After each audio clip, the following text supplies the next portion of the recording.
Previously on Chilling. I didn't know at that time that it was actually my uncle, General Charlie Gonza, who led the movement, that attack, you know. And we were in town for some time. So I was a good footballer in the earlier days. I was a captain of Kampala Primary School. Because whenever we had matches with Odi Kampala, in Zambia, we always had recurrent fights and stuff.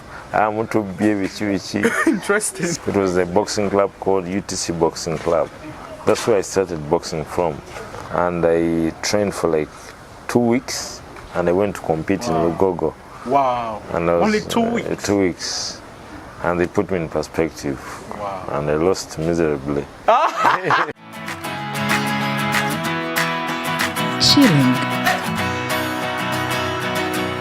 My name is Drago and I'm the host of Chilling, and I'm asking you, my friend, to keep the love coming on YouTube, Facebook and Twitter.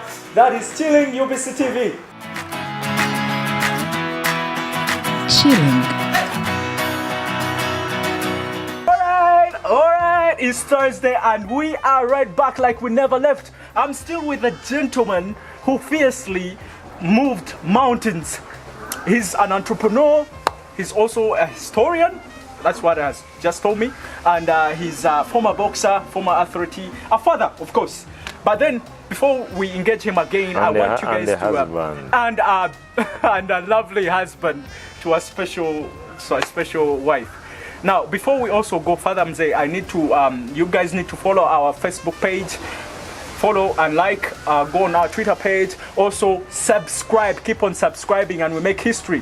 Go onto our YouTube channel and subscribe, because man, Chilling is taking over the business industry. So before we left last week, I promised that me and Mzee, we are going to have a narration about his life growing up, just in a nutshell, right from the time you were at Kampala Primary School up to the time when you were the head coach for nationals. How incredible was it? I was a coach for Kolo High School Boxing Club. Okay. My first years of education was in Hoima Public School. Okay. Because I'm originally born from Hoima. That's primary or primary nursery? School, primary, even nursery. Oh, that's quite far from Kampala, guys. That's quite far from Kampala. My parents in 1980 did not support Obote. My parents was a very agile guy in the political sense, and supported the Democratic Party strongly with the late Henry Mugisa, who was a very prominent person also. And we were exiled from Hoima to Kampala. The UPC people were not willing to keep strong DP guys around, including the Kajuras. I heard that was a tough time. Was it during the turmoil? Yeah, so we had to move to Kampala. Okay. And it was me and one of my young brothers, we went to Katende Primary School from Hoima Public. Katende Primary School is on Masaka Road. We were there for a short time, about a year and a half, 2. Then the current government attacked that area when we were still as rebels. I didn't know at that time that it was actually my uncle, General Charlie Gonza, who led the movement, that attack, you know. And we were in town for some time. And I went to Nabingo Primary School shortly after that, because that school had issues of Katende. And I was in Nabingo for a year, and then came to Kampala Primary School, where I did my P6, P7, and that's where I started to box. I was a good footballer in the earlier days. I was the captain of Kampala Primary School. I remember we played the Majidus in the finals of 1983. Yeah, because I was going to ask you, where did your sporting abilities actually come from? In Nachivuva, we played with the Majidu Musi, the late Old Mulago. We beat them 3-1. Oh. And soccer, yes. Oh, sure. Yes, I was number 5 and I used to score goals. Man, you look a little bit huge for soccer. How many weights do you weigh? I was a small guy. But then you were small. I was like 32 kilos at that time. Whoa. And shortly after, because whenever we had matches with Odi Kampala in Zambia, we always had recurrent fights and stuff. Interesting. Shilling. So one time I was like going through behind the Seka Market. Later on they called it Riverside Theatre. It was a boxing club called UTC Boxing Club. That's where I started boxing from. It's no longer there, is it? It's no longer there, no. Okay. And the Mr. Chirisa Jonathan was the heavyweight champion of Uganda, was the coach of that team. And I trained for like 2 weeks, and I went to compete in Lugogo. Wow. And I was, only 2 weeks? 2 weeks. And they put me in perspective. Wow. And I lost miserably. Of course, I was going to wonder, how could you do that for because just 2 weeks? there was a guy called Olensi Kimuli, he passed on. I was a very good, these guys were very talented because they were coming from Naguru originally. They were talented, very talented. And shortly after, I forgot, from 1980 to 83, every 2 months they would come and pick my father. That was supporting rebels. They would come and take him, and they would ask for a mobile spray of insecticide because in the prison in Luzira there was lice. Who was in the prison? My father. Why? They said he was collaborating with the guerrillas and stuff. So every 2 months, did that affect you? Did that affect they you? would come and get him, then take him. Then after 2 months, we'll see him in his bag, and they would get money from him and stuff. So when I started boxing, they attacked our home in Wandegea. We were renting from this Mujib Kasule's family. They attacked us, took all of us to Mbuya. I was like 13 years. And we subsequently, one of our aunties, she was working in the president's office, helped us to get out, and we went to Kenya.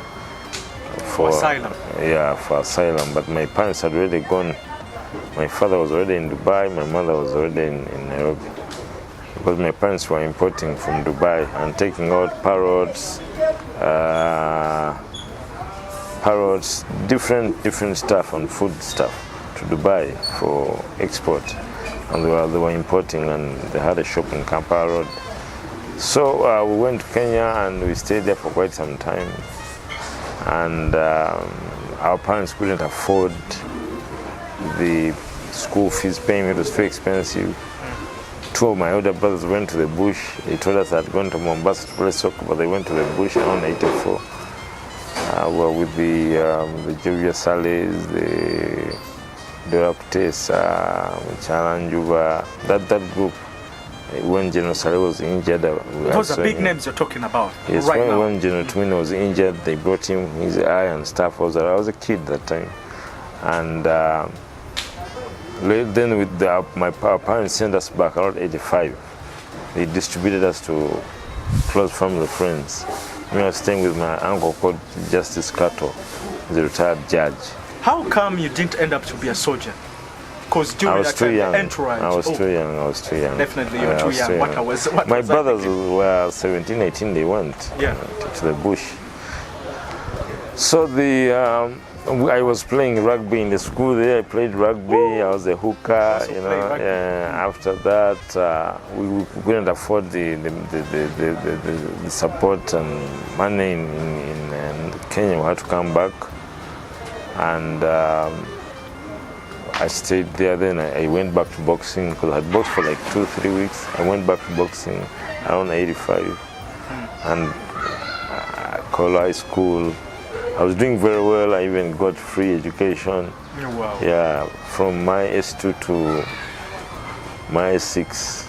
This is your sporting yeah, ability. so I was out there, and I had a very good coach called John Waigo. He's now in UK. He's an Ugandan Olympian also. And we did good. And when he left, I became a coach of Kolo High School. And I had already started internalizing facts of life, politics. I was reading different books. I remember I read Mondlane, Eduardo Mondlane, who was the president of Mozambique at one time, the one that was before Samora Machel. And other guys, the Nkrumahs, the Lumumba. I was very young, and I was very interesting. You know, when we were living in Kenya, in exile, everyone was talking politics, everything around us. It was inspiring about politics, how they're doing it, how they're going to, how they've captured this area. Whenever they came, whoever was injured would come for treatment and stuff. And well, it was Kajura's also, the former prime minister. And we came back and it was tight. You know, I was staying with my uncle, it was tight. And I went back to school, Kola High School, you know, and it was nearby, not far from where we were staying. We were staying on Acacia here. Then 86. You never mentioned of your mom. I've not heard you mention. Yeah, my mom and my father. My mama and my father, I talked about them, how they left because they had come to arrest everyone. Basically, you talked about your dad. My mother was a very, very, she was a big entrepreneur with my father also. Oh, is that where the entrepreneurial skills because sort of come from? my father was a cooperative officer in the early 70s. Interesting. Yeah, he was heading Arua, heading Bali, moving around. Whenever he was moving, my mother was very, very into business. She was a teacher, you know, a primary school teacher, but she became a businesswoman. And they were the first people to bring staff from Dubai here in Kampala at the time. Yes, that's 81, 80, 81. And but we lost everything when the problem came and we had to leave. Everything was overtaken, you know, and going back to zero. Yeah, and we had left Hoima. Then Zez had like 3 good houses in Hoima, and they couldn't go back because the forces were against them, the UPC forces. And when we went to exile, and my mother and father had moved to Dar es Salaam because at that time in Kenya they were injecting people with some chemical, and then they wake up when they're in 9 mansions in Uganda. Drugging them? Yeah, so they had to move to Dar es Salaam. And 86, when they came back after the struggle, they were taken. They tried. My mother was trying, also doing business again, coming back. My father was in Chikuba, trying also. Oh, Chikuba was there? Yes, Chikuba was there, yes. And was it also booming by then? Yeah, not like today, but there was already a business there. My father later on became the chairman of Hoima district, LC5. Okay. My mother passed on around 2009, cancer, and the effects of all these struggles, because they were moving at that time, the earlier time. And by the time we came back, everything was gone. We had nothing. They had nothing. Shilling. Let me ask you, Mr. Nyakana, a question. I'm listening to your story and it looks like a movie, but this is really, really reality that was happening, and I'm enjoying it. But how would you contrast your life then when you're young and now? Because of course now you're a mature person, but you're a father. How would you contrast those two different time genres? Well, things have changed. Things were easy? A little bit hard? Well, it's dependent, you know, because at the time, like 86, my father didn't want me to box, and my mother didn't want me to box. Why? They said boxing was for rogues. So I had to rent my own little musical. It had a bad reputation. Yes, so I did stay with a friend of mine called Kainja Kasim in Mulago for some time, market area. Then I rented a small musical in Soba as we were going to Chevando. And I stayed there until I went for professional rank. Okay. Yeah, so I personally do not change my thinking.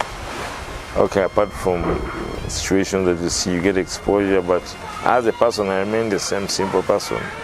And I've not changed anything about me. You know, even when I went abroad for 7 years, I didn't change anything. Some people go abroad in 2 years, they are speaking only English. They can't speak Luganda or Nyoro or their own original languages. So it was very interesting also when the 86 government took over. Because the 85 government took over, I was also, I'd just come back from Kenya. But it was not stable.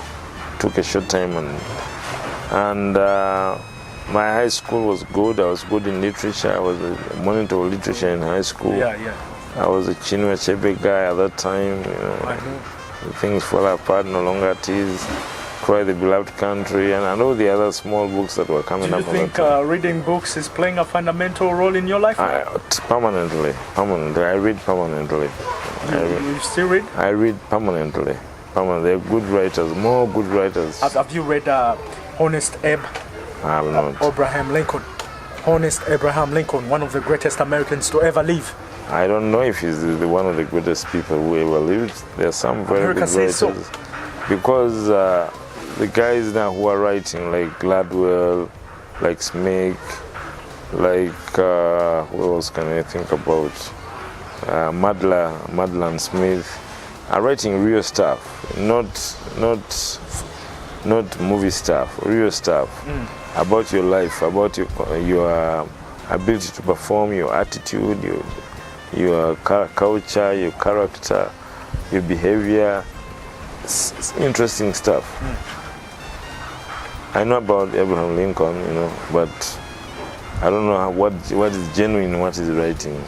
He inspires a lot. Now, Mzee, since you told me that you don't club in the other part last week, you don't go out to shake your bones a little bit, it gives me a hint that you used to do it a lot when you're young. Did you used to go out and have fun? Please tell me. Yeah, we used to party. Which places were the hardest? Which places we used to party whenever I came back to Uganda, because I wasn't living here. Angela was the place at that time. Angela, 1991, 92. There was Shays, Johnson. I heard Sabrina's was it also there? Sabrina's recent. Recent. Couple of areas, you know. But Angela was the main thing, because there was the Shays. There was something on the Nkrumah Road down there. And there was something opposite KCCA. Then there was something later on Ginger Road again. But we were partying whenever I came back with. But the good thing, I didn't take alcohol. Never took alcohol. Because alcohol is keeping it clean like a whistle. Vice. It's a huge vice. Most of the young guys who had talent at that time passed on, you know, HIV, AIDS, you know. Because when you're under the influence, anything else can influence you. You're driven by the substance. Exactly. Yeah. And Mzee, tell me, what about, because they told me you guys used to watch a lot of movies. You used to like movies. We used to watch theater movies. We used to do those Odeon cinema, there was Nita cinema, there was Delight cinema, you know. But those are not existing anymore. Nita cinema is the current place there near the Christ the King Church, where they have big shows there. Yeah, there's that little thing there. It's a theater. They always have plays there.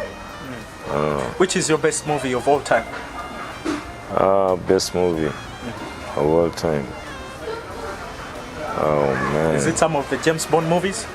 No. James Bond wasn't your person by then? I watched James Bond. I was a bit too young at that time when James Bond was on the market.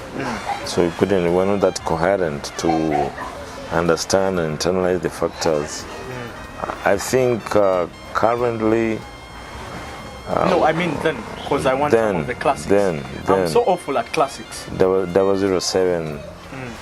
He had quite some good movies. And there was one other guy, another guy. Wow, it's quite some time. I have to research again, and because all the guys that were big at that time, like the Charles Bronson, they are not the same guys that are on market now, with the exception Tom Cruise. Is he? Tom Cruise. Nicolas Cage. About actually, I met Nicolas Cage in LA. I also know you met a lot of stars. You met LL Cool J. Yeah, I did. Wesley Snipes. Did you meet Wesley Yes, Snipes? we did. We had lunch with him. Did you even take photos? No, I didn't. You should? Oh my God. We had lunch with him at Harlem, 125th Street. Harlem is like a black area. There's a very good restaurant called Sylvia's. We had lunch. I didn't have a lunch with him directly, but it was just next to me. The entourage. Yeah, it was just next to me. And it was interesting, very down to earth. Just like LL, down to earth, good guy. Shilling. Okay, now tell me, Mr. Nyakana, tell me something. This is a very crucial question. Who were you before all that glitz and glamour? Because on the other part we are going to discuss next week. We're going to talk about all that transition from when you went to America and you lived in the Bronx and when you really became a professional boxer. So tell me, before all the glitz and glam, who was Nyakana? Same. Simple, down to earth, interactive, talking to everyone, chatting, having fun. The first medal you first ever won in Auckland? That was not the first medal. I won a gold medal at the African Championships in Seychelles. Okay. You were 18?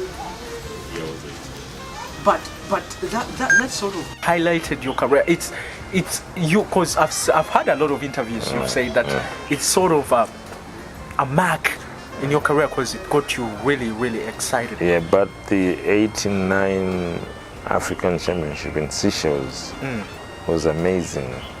For sure. Amazing. You know, when they announced you in a huge tournament that you're the best boxer of the tournament. I never got better thing than that. The homage, the applaud, yes. and you know, and they announced me in the pitch, talking to people, and then on the microphone they're like, and the best boxer of this tournament from Kampala, Uganda is Godfrey Nyakana. And then how do they pronounce Nyakana?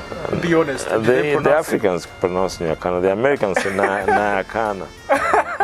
How do they say it? Nyakana. Because the Y is disturbing them. You have had an interesting childhood, and disregard of all the triumph and the turmoil and stuff like that. Of course, political transitions always have to affect everyone. Life, that's life, man. Life is a fight. Every day in a battle, willingly or unwillingly. People fight for the same space. We grow children every day. Same space. The space doesn't become bigger. Same space, so we have to fight for the same space.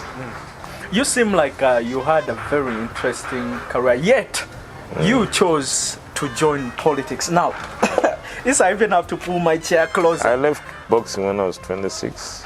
Yes, at a tender age. I will ask you that in the next part next week. We shall all dwell into that. But tell me about your transition to politics. Why? What prompted that move to politics? Well, like I said, I was a keen listener to Bob Marley. Bob Marley had to do with it? I was a keen, because they were talking about reality. These guys talk about reality. Lumumba, around the corner, Nkrumah.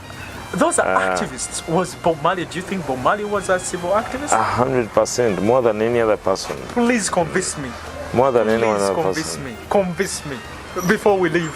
Yeah, his music is all about inspiration. It speaks the truth. Talks about lifting you up, putting you somewhere, working against the system. Emancipation. Yes, emancipate yourself from mental slavery. But people have not. They still call themselves Godfrey. Take a pause before we spill the coffee. Now, on our third part next week, guys, you think this is done?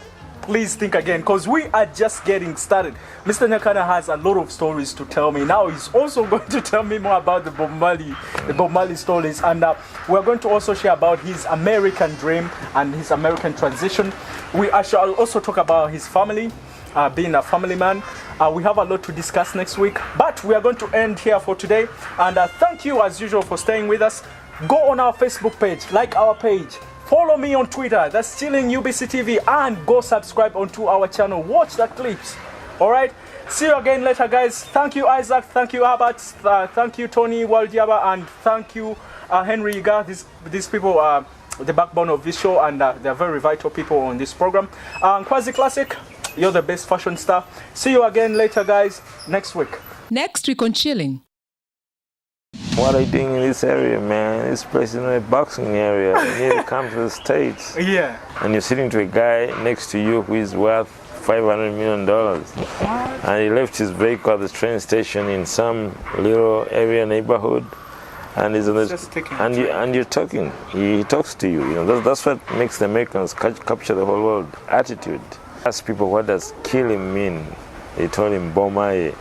So whenever Ali came, he said Ali, and everyone would say Bomai. So even when they came into the ring, it frustrated. It was amazing. Bomai, you know. So and I was talking to him, and he said, "Man, that guy was nuts." That's what he told me. That guy was nuts.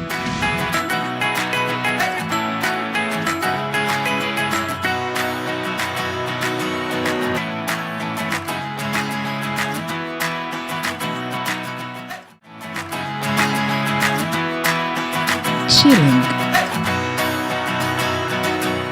My name is Drago, and I'm the host of Chilling, and I'm asking you, my friend, to keep the love coming on YouTube, Facebook, and Twitter.